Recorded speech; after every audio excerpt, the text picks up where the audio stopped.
halusinasyon ay hindi titigil hanggat ang biktima nito ay buhay pa. Makukulong siya habang buhay. Anong nangyayari?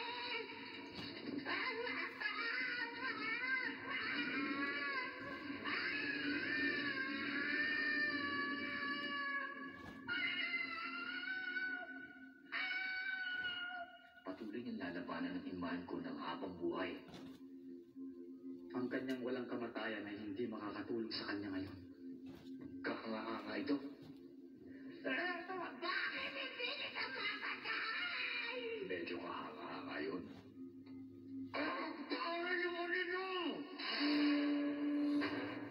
Dalawa na lang ang natitira. Tama. Sabi mo pakakawalan mo si Alfred kapag tinalo namin si Makihara.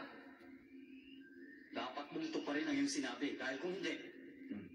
Tutuparin ko ang sinabi ko. Sa katunayan, ginawa ko na nga pangako ko. Ano?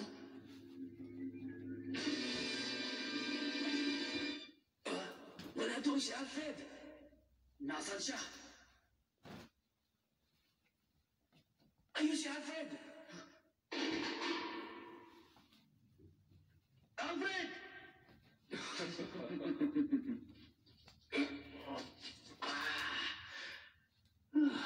Ang hirap nang hindi makapagsalita. Para kang mamamatay.